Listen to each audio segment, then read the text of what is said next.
You guys, welcome to Goodwill Dynamics. On this podcast, we like to discuss the idea of goodwill through a lens of contemporary culture, running the gamut from internet posts to news stories to Netflix and beyond.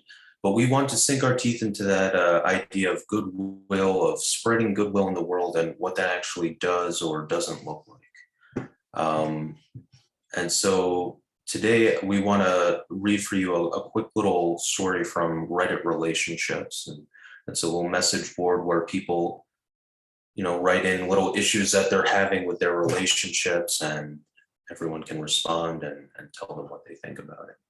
So we thought this one was kind of instructive, and we'd like to read it for you now.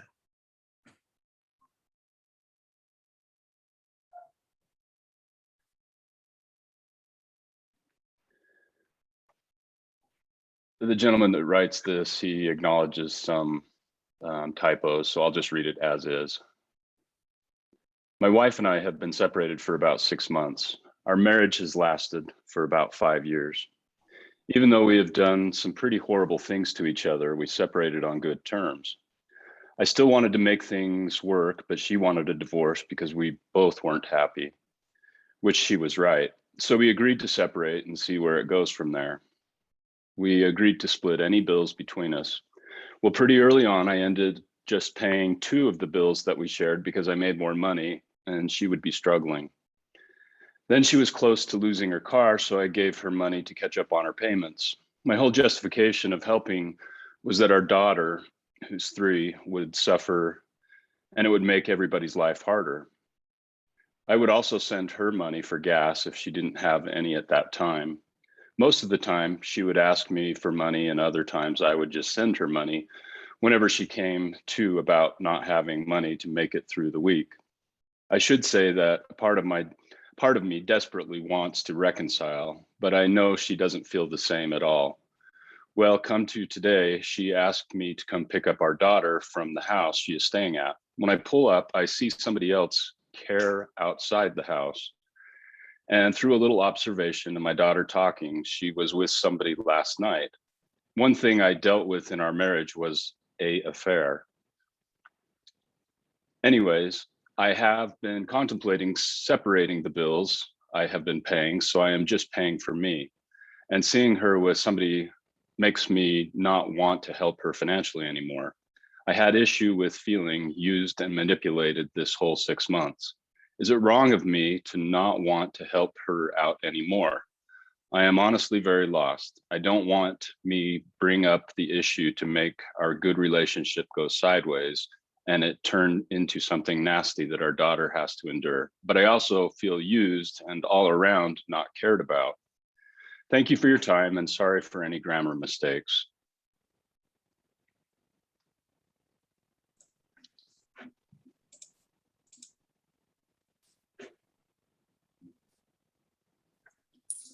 Some technical issues there. Well, guys, first of all, welcome to Goodwill Dynamics, and my name is Nick, and I'm joined today by Joshua. Why don't you say hello, Joshua? Hey, everyone.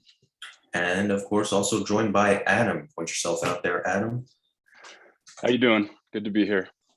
And this is quite the story here.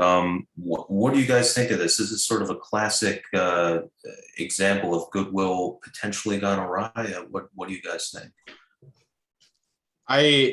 One thing I wanted to point out was just to make an accurate judgment, this guy's leaving out a lot of things. And so whatever we come up with is going to be potentially wrong because, we were bad to each other. Well, what actually happened? What does that look like? Is it you thinking you were bad, but you were just standing up for yourself? Is it you were both legitimately bad to each other? And then he glosses over the affair thing, which I guess that's pretty instructive, because if you just sort of gloss over the affair thing, it seems like there's probably a lot on his part of glossing over stuff. But later in the comments, somebody makes it clear that his wife was having an affair, and he seems to confirm that. So at least we have that piece of information. Yeah. Yeah.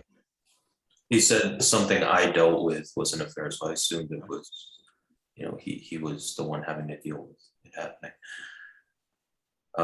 but yeah, it's an interesting story. And you're right, he does seem to leave out some detail. I mean, I guess he has, some trouble typing, or doesn't really enjoy writing that much. So I could see where he might cut some things short.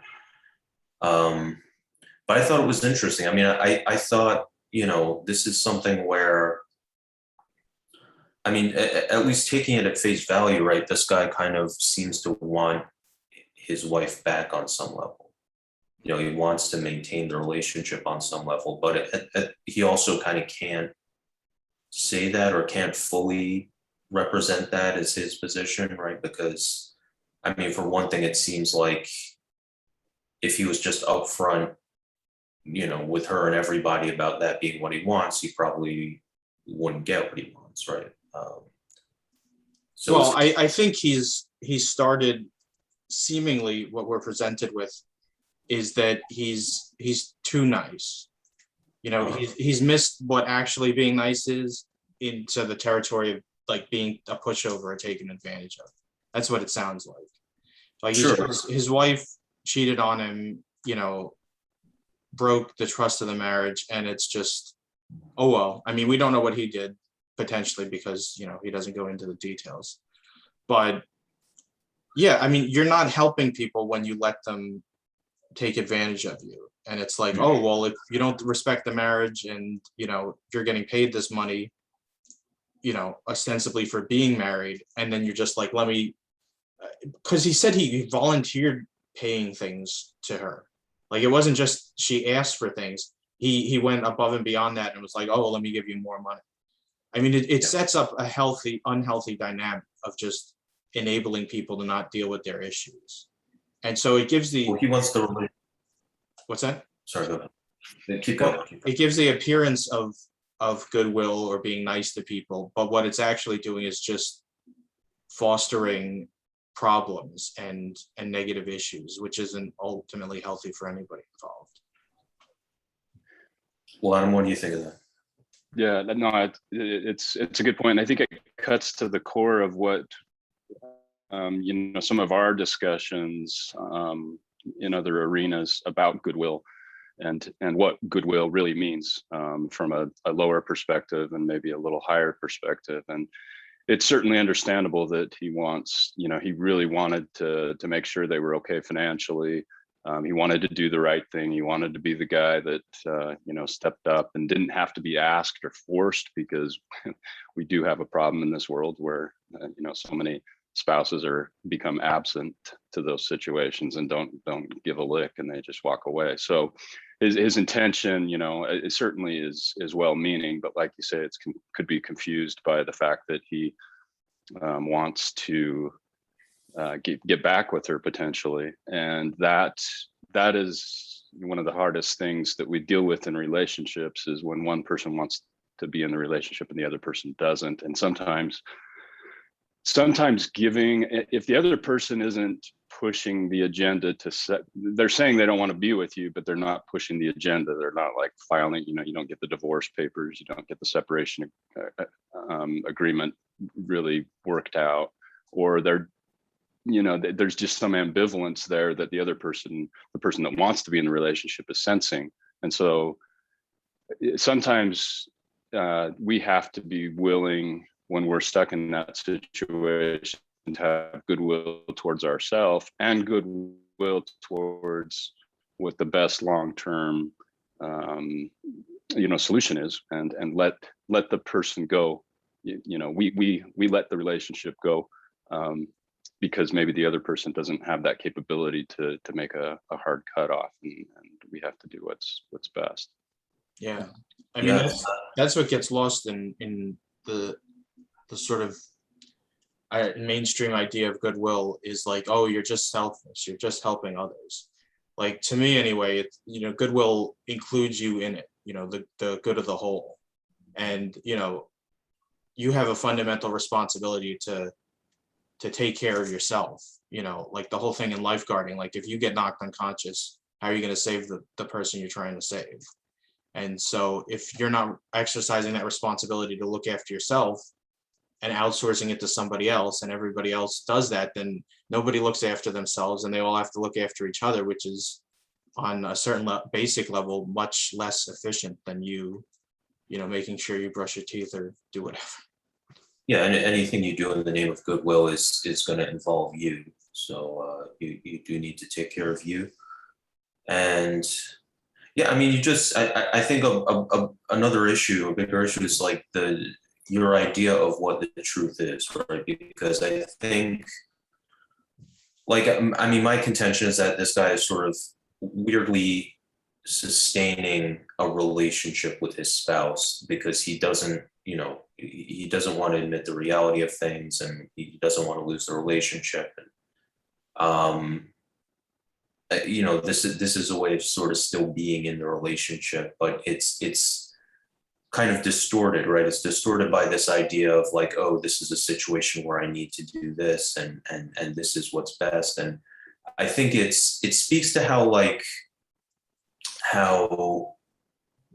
goodwill or the good or the right thing to do, sometimes this can be a basis for creating an illusion. Because the thing about illusion is, I mean, what's an illusion? When you create an illusion, you're creating basically an alternate reality, right? Mhm. That's essentially what an illusion is. But you can't say, I want reality to be this. You can't say I'm creating this alternate reality, because then obviously the illusion is gone. Like, you can't say I'm creating an illusion, I'm creating reality. So the sort of indirect way to do that is to say, well, okay, this is what's needed, or this is what's right, or this is what must be done, or this is, it could even be goodwill, I suppose. This is me giving goodwill in this situation. And so that becomes a sort of indirect way to imply what the situation is, right? I'm in a situation where this has to happen, instead of just,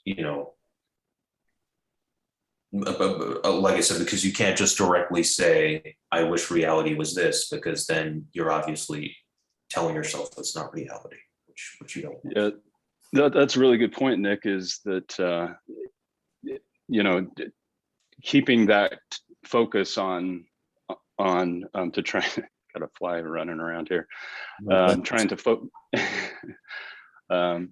you keep yourself in the relationship under the guise of, okay, I'm having goodwill, and you make that the focus, and then that becomes the illusion. But having the what we talk about is kind of the lower sense of goodwill, which is just, doing good things for other people, being kind, doing the generous thing. It doesn't preclude, a divorce doesn't preclude that still happening, right? He's still going to be responsible. He's still going to be having goodwill by entering into a hard contract where he's taking responsibility for his daughter and potentially his wife if she needs the help. But that hard line then cuts him off from the illusion that he's doing this for reasons that maybe aren't truly what he believes he is. Yeah.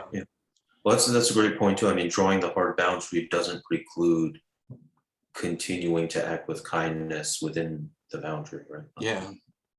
I mean, in some sense, goodwill comes to intention. If your intention is to do what's good for all involved, and you really mean it, when you discover that something's not the way you thought or whatever, you're going to course correct. But if your intention was just dressed up as, the good thing, and then you realize that things weren't the way you thought, you might keep doing it because ultimately your intention was, I want to have it a certain way. Yeah. And I think that's an important component of goodwill, is the intention and the course correction. Indeed. Yeah. And this guy, I mean, it would be nice if he could get to a place where he could resolve himself to that, because I think it's very liberating. I think for anybody who's been through that kind of experience where you kind of have to let the other person go because they won't let go of the relationship themselves. They won't cut you off. They won't fire you. So you have to fire yourself on their behalf. But that becomes, and the horror of that thought, like, oh, I can't let this go. I'm attached to it. But it becomes a very liberating thing. Well, the other thing is you're saying basically that you're not worthwhile. that the other person is so worthwhile and you're worth so little, which on a certain level, if the person's seeing that, even if unconsciously, they find you less desirable and attractive and worthy of being helped, because you don't put any value on yourself, or you don't put too much value on yourself, which leads to a relationship or a marriage not working out because the other person, doesn't desire you or doesn't think of you as worthwhile, because you're, in a sense, not thinking of yourself as desirable or worthwhile. Or it's not that you're not thinking of yourself in that way, it's that you're not acting as though you are. And yeah, that's a problem. And trying to find that line between being like, an aggressive jerk who just does whatever they want at other people's expense, and being somebody who's, a doormat and is always going to help people, and even if it screws them over. I mean, to find the middle way of being helpful to people when it's appropriate, and, looking out for yourself and treating yourself as valuable. I think that's the line to walk with Goodwill. Yeah. I like that. So what do you guys think this guy should do or should have done in order to better affect Goodwill? Where's he gone wrong? What should he do different? My guess is communication. I mean, this is in relationships usually what the problem is. Like, things aren't communicated clearly. People don't communicate. His story wasn't communicating enough information. There's probably a lack of communication between him and his wife. Communication is probably the thing that's really needed, because then you have an accurate view and you can work intelligently towards whatever the best end is, or best outcome. And this is a process, right? So we're sitting here kind of being, making these proposals about the direction that should have gone or should go, but that's always a process. And we're certainly not ragging on the guy. I mean, any of us, I think, can relate to this experience, that this type of experience where we're ambivalent, we don't know what to do. And it's like, okay, now, forgive yourself, let's not get into the, boy, I should have done this. Yeah. The point is to move forward now. And I think this guy seems sincere, and hopefully he can figure that out, and, like you say, start communicating, and then draw the hard line. That you got to be needs honest for with his yourself own benefit, too. and for the benefit of all. Yeah. Yeah, agreed. And that's Joshua. That's sort of what I was going to say too. Is self-honesty. Really looking at the situation clearly and admitting what you want out of the situation, and admitting where maybe it's maybe you have stuff you need to move on from. And maintaining a healthy sense of boundaries and a healthy sense of reality is important to kind of pursuing Goodwill on any kind of long-term basis. So I think that's all important stuff. Do you guys have anything else you wanted to say before we close out here? Well, I wish this guy luck. I wish his family luck in moving forward in whatever the best way is. We don't know all the details, but good luck to them, and I hope things work out. Absolutely. Good luck to this guy. And yeah, I hope he can, build something like he obviously wants to build. Have better fortune with that in the future. Yeah, it'll be interesting to follow this in the next days and see if there's additional commentary. But yeah, the best of luck to him. All right, guys. Well, I guess that's it for us. Thanks a lot for tuning in. And we'll be seeing you guys again soon. You never know where we're going to pop up exactly, but we will be discussing something relevant to pursuing the ends of Goodwill in the modern world. And I hope Now, if there was a way people could show their support for the podcast, possibly be informed if there were new episodes, is there something people could do with that, Nick? First, you'd want to like. There's a small thumbs up logo under the video, which you could perhaps try clicking on, see what that does. And there's also a subscribe button, so you could try that as well. And whatever happens, I think we'll find our way to each other once more. Now, is there some sort of bell next to the subscribe button that would turn on notifications if they really wanted to know about that? It's funny you asked that question because there was a bell and it does enable notifications. So yeah, it's all kind of laid out. There's so much now that they can do. Okay. Yeah. Well, and we may have a surprise, in the coming weeks with an additional member with some insights. So, stick around for that. Stay tuned. Yeah, something to look forward to. Well, guys, thanks again for joining us, and we will see you next time.